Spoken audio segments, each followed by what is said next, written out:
This week, we're celebrating the 10-year anniversary of probably the most controversial update to Grand Theft Auto Online in 2015, the Ill-Gotten Gains Part 1 update, which was the first update that came out post-heist.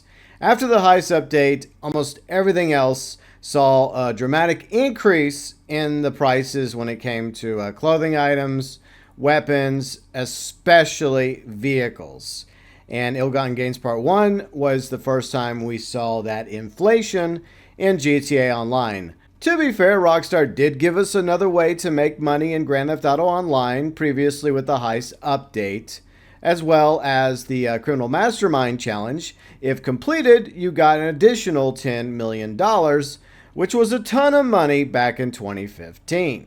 So it made sense for Rockstar to decide to raise the prices on DLC vehicles and weapons and clothing and properties going forward. The vehicles and price tags for Ill-Gotten Gains Part 1 include the Albany Virgo, which was the cheapest at $195,000.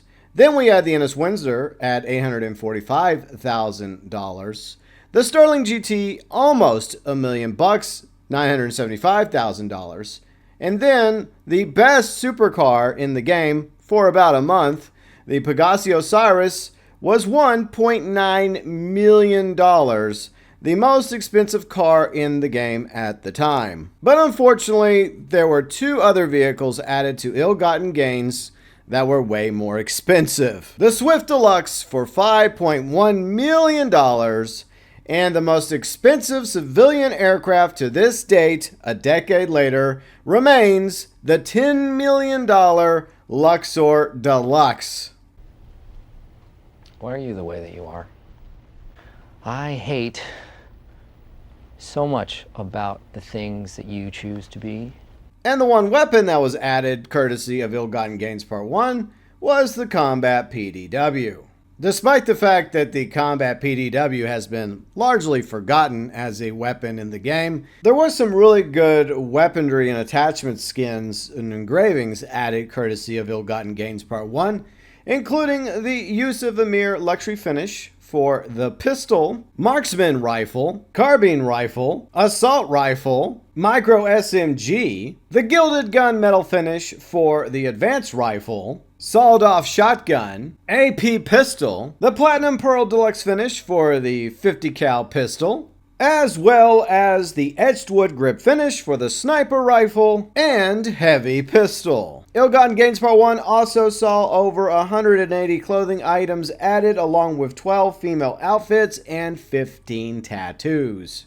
On one hand, it was nice to get some additional content with the Ill-Gotten Gains Part 1 update, because we'd spent many months grinding through the heist update, buying most of the vehicles and weapons and items that we wanted from that update, and putting away some money in the Maze bank account, patiently waiting to spend it on the new content. But it was a surprise, and not exactly a welcome one, when we saw the price tags for the newer vehicles a bit higher than what the players were used to.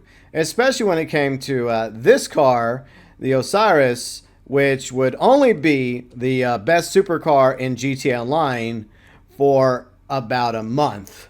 And of course, we can never forget the two most infamous vehicles, the Swift Deluxe for $5 million and the Luxor Deluxe Gold Plane for $10 million. Rockstar still hasn't lived down those price tags a decade later, and there's a reason why they never made the prices for civilian aircraft that expensive after the backlash they got regarding Ill-Gotten Gains Part 1. From the very beginning, it was called Part 1 because Rockstar intended to put out two versions of Ill-Gotten Gains in the summer updates. The first one came obviously June 2015. And since there's a Part 2, we will cover Ill-Gotten Gains Part 2 10 years later in about a month from now. Your thoughts, views, and opinions regarding Ill-Gotten Gains Part 1, welcome, as always, below in the comments section.